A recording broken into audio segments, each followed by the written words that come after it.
Average Directional Index atau ADX, lalu kemudian minus Directional Indicator atau minus DI, dan plus Directional Indicator atau plus DI, mewakili sekelompok indikator pergerakan terarah yang membentuk sistem perdagangan yang dikembangkan oleh Wales-Wilder. Bentuknya adalah seperti yang ada di layar Anda ini, yang bagian indikator yang di bawah. Yang di atas itu adalah price chart, lalu kemudian yang di bawah ya adalah gambar indikator ADX yang disertai dengan plus DI dan minus DI. Meskipun Wilder merancang Directional Movement System dengan mempertimbangkan komoditas, dan indikator ini juga dapat diterapkan pada saham. Jadi tidak cuma untuk komoditas saja. Gerakan arah positif dan negatif membentuk atau menjadi tulang punggung dari Directional Movement System. Wilder menentukan pergerakan arah dengan membandingkan perbedaan antara dua titik terendah berturut-turut dengan perbedaan antara titik tertinggi masing-masing. Plus Directional Indicator atau plus DI dan minus Directional Indicator atau minus DI atau DI diturunkan dari rata-rata yang dihaluskan dari perbedaan ini dan mengukur arah tren dari waktu ke waktu. Kedua indikator ini, plus DI dan minus DI ini tadi, sering disebut dengan Directional Movement Indicator atau DMI atau DMI. Ya, kalau kita lihat di trading tool kita lihat DMI, nah ini yang kita bahas salah satunya.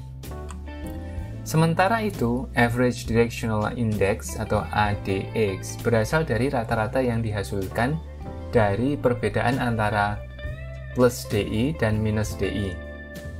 ADX ini mengukur kekuatan tren terlepas dari arah dari waktu ke waktu.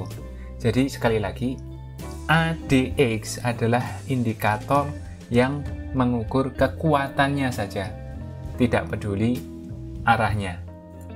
Lalu kemudian arahnya nanti pada akhirnya akan ditentukan berdasarkan plus DI dan minus DI yang digabung menjadi indikator DMI tadi. Dengan menggunakan ketiga indikator ini bersama-sama, yaitu ADX, plus DI, dan minus DI, para chartis dapat menentukan arah dan kekuatan tren. Wales-Wilder menampilkan indikator directional movement ini dalam bukunya tahun 1978 yang berjudul New Concepts in Technical Trading Systems. Covernya seperti yang ada di layar Anda saat ini. Buku ini juga mencakup perincian tentang Average True Range atau ATR, atau juga termasuk sistem parabolik SAR yang kita sudah bahas di pertemuan sebelumnya, dan juga indikator RSI atau RSI. Meskipun dikembangkan sebelum era komputer, indikatornya Wilder ini yang diciptakan atau yang ditemukan oleh Wilder ini sangat detail dalam perhitungannya dan telah teruji oleh waktu. Pergerakan terarah atau directional movement dihitung dengan membandingkan perbedaan dua titik terendah berturut-turut dengan perbedaan antara tinggi atau titik tertinggi masing-masing. Pergerakan terarah dikatakan positif atau plus ketika nilai tinggi saat ini dikurangi nilai tinggi satu periode sebelumnya lebih besar dari nilai rendah sebelumnya dikurangi nilai rendah saat ini. Apa yang kita sebut dengan plus directional movement atau plus DM ini kemudian sama dengan nilai tinggi saat ini dikurangi nilai tinggi sebelumnya, asalkan positif. Nilai negatif hanya akan dimasukkan sebagai 0. Pergerakan arah dikatakan negatif atau minus ketika nilai rendah sebelumnya dikurangi nilai rendah saat ini lebih besar dari nilai tinggi saat ini dikurangi nilai tinggi sebelumnya. Apa yang kita sebut dengan minus directional movement atau minus DM ini sama dengan nilai rendah sebelumnya dikurangi nilai rendah saat ini, asalkan positif. Nilai negatif hanya akan dimasukkan sebagai 0. Grafik di layar ini, perhatikan baik-baik, menunjukkan 4 contoh perhitungan untuk pergerakan arah, ya. Dari kiri sampai ke kanan, angkanya urut 1, 2, 3, 4. Perhatikan, pasangan pertama yaitu yang paling kiri menunjukkan perbedaan positif yang besar antara nilai tinggi atau nilai tertinggi untuk plus directional movement atau plus DM yang kuat. Perhatikan yang diasir warna kuning yang paling kiri.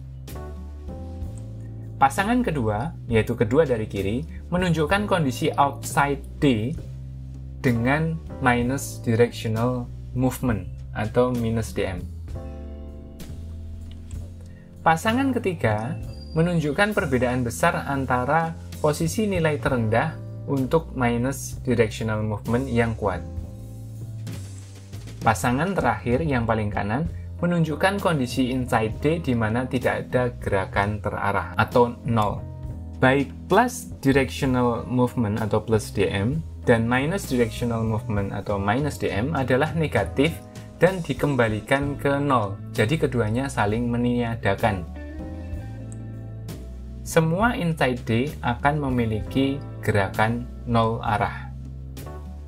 Silahkan perhatikan gambar di layar, perhatikan candlestick-nya, lalu perhatikan angka-angka perhitungan yang ditampilkan di layar tentang plus DM, outside D, minus DM, dan inside D. Lalu pahami semua yang ada dijelaskan tadi. Ini adalah sebagai permulaan.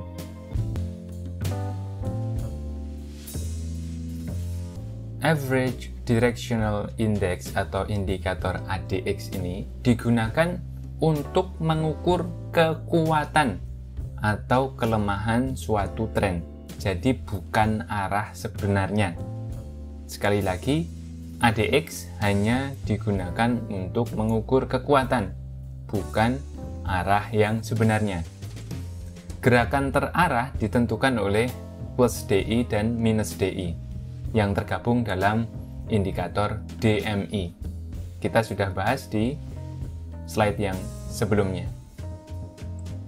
Secara umum, bulls atau tekanan ke atas atau uptrend memiliki keunggulan ketika plus DI lebih besar dari minus DI.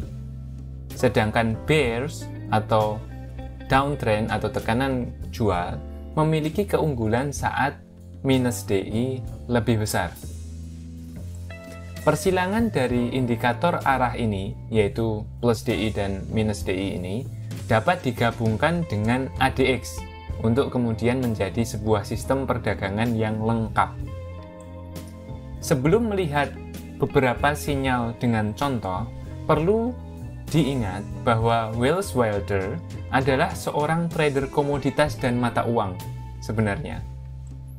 Contoh dalam bukunya didasarkan pada instrumen itu tadi. Jadi bukan saham sebenarnya. Ini tidak berarti indikatornya tidak dapat digunakan untuk saham. Beberapa saham memiliki karakteristik harga yang mirip dengan komoditas, yaitu cenderung lebih fluktuatif dengan tren pendek dan kuat. Maksudnya adalah tren jangka pendek dan kuat. Saham dengan volatilitas rendah mungkin tidak menghasilkan sinyal berdasarkan parameter Wilder. Jadi tidak masuk biasanya kalau volatilitasnya rendah. Chartis kemungkinan akan perlu menyesuaikan pengaturan indikator atau parameter sinyal sesuai dengan karakteristik securities. Securities ini bisa komoditas, pasangan mata uang, atau saham itu tadi.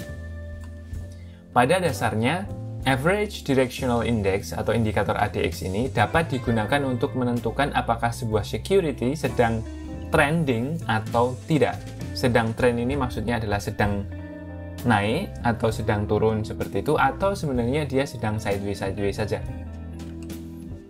ADX ini membantu trader memilih antara sistem trading trend following atau sistem yang tidak mengikuti tren.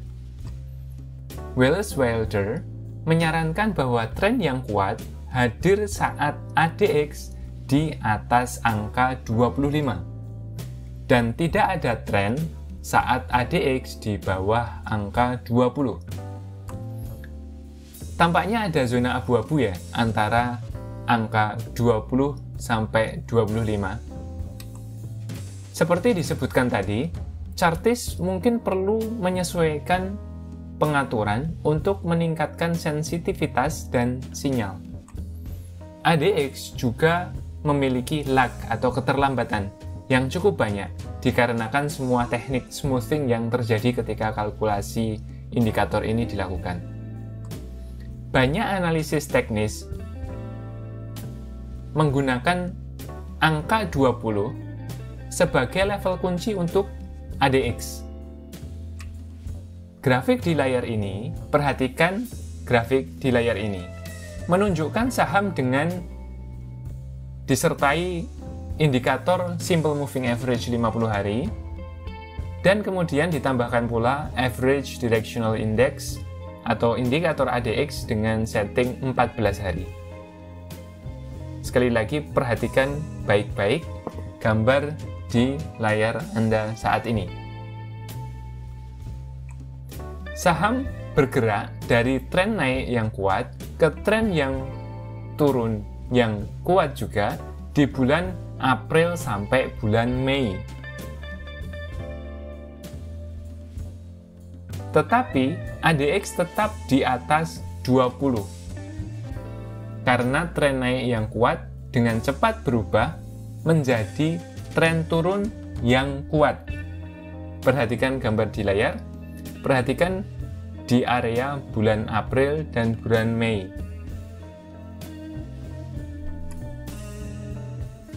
Ada dua periode non-trend saat saham membentuk dasar pada bulan Februari dan bulan Agustus. Perhatikan area di bulan Februari dan area di bulan Agustus.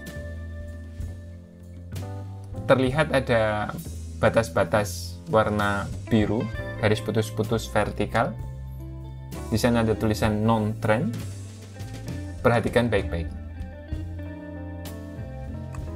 Tren kuat muncul setelah titik terendah Agustus saat ADX bergerak di atas 20 dan tetap di atas 20. Perhatikan baik-baik.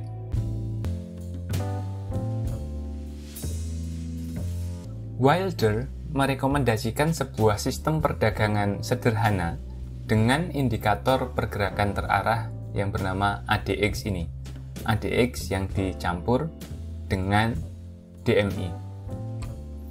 Persyaratan pertama adalah bahwa ADX harus diperdagangkan di atas angka 25. Ini memastikan bahwa harga sedang trending. Namun, banyak trader juga menggunakan angka 20 sebagai level kunci.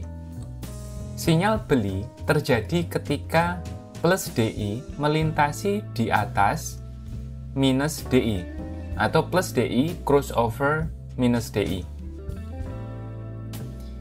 Wilder menentukan angka stop loss pada harga terendah ketika sinyal beli terjadi. Sinyal beli tetap berlaku selama angka stop loss ini bertahan, bahkan jika plus DI melintasi kembali di bawah minus DI. Tunggu titik terendah ini ditembus ke bawah sebelum menganggap bahwa sinyal beli ini telah gagal. Sinyal bullish ini diperkuat jika atau ketika ADX muncul atau naik dan tren kemudian menguat. Setelah tren berkembang dan kemudian menjadi menguntungkan, trader harus memasukkan stop loss dan trailing stop jika tren berlanjut. Sinyal jual terpicu saat minus DI melintasi di atas plus DI. Titik tertinggi dari hari di mana sinyal jual terjadi menjadi titik stop loss.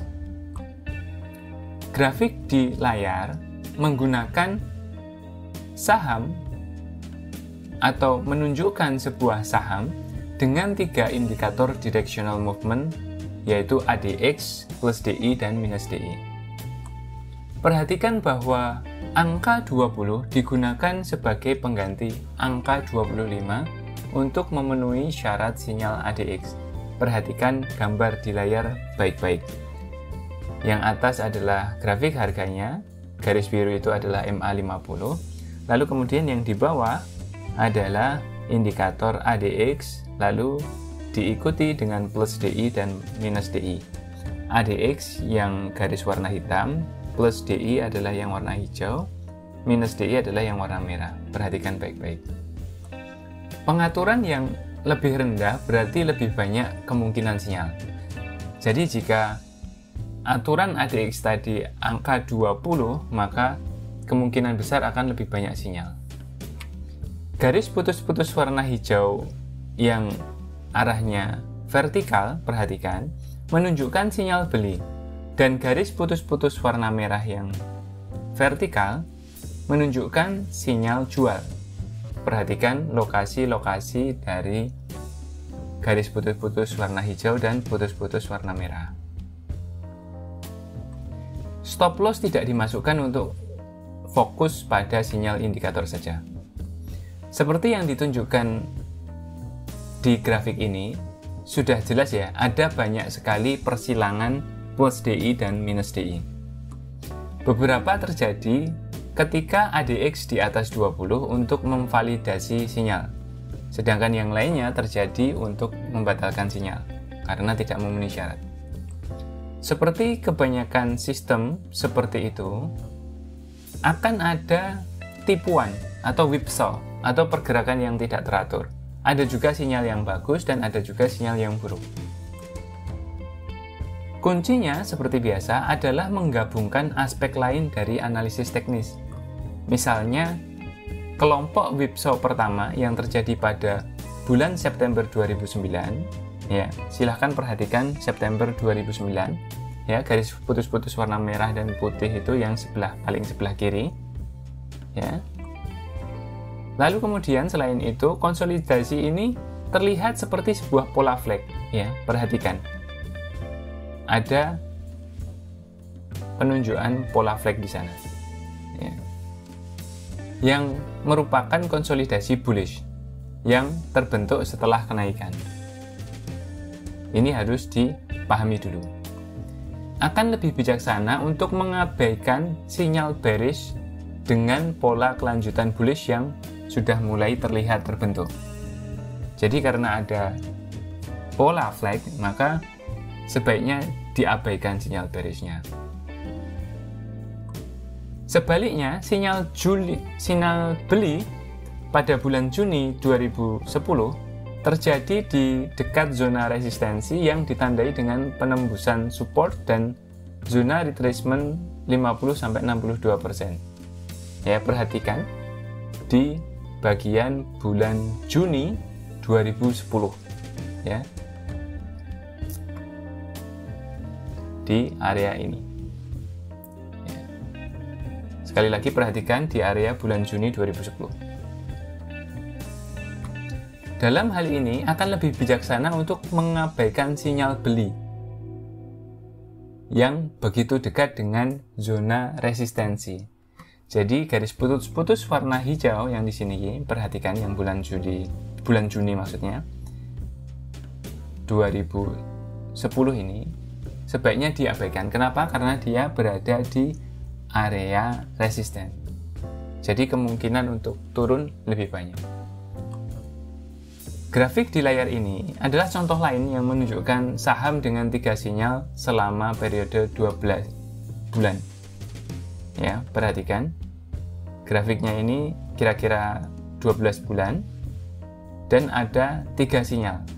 Ya, yang garis putus-putus warna merah adalah sinyal jual, yang putus-putus warna hijau adalah sinyal beli. Ketiga sinyal ini cukup bagus, asalkan profit itu sudah diambil dan kemudian trailing stop digunakan, itu sudah cukup bagus. Parabolic SAR yang ditemukan oleh Wilder bisa saja digunakan untuk menetapkan trailing stop loss ini. Dan perhatikan bahwa tidak ada sinyal jual antara sinyal beli antara bulan Maret sampai bulan Juli.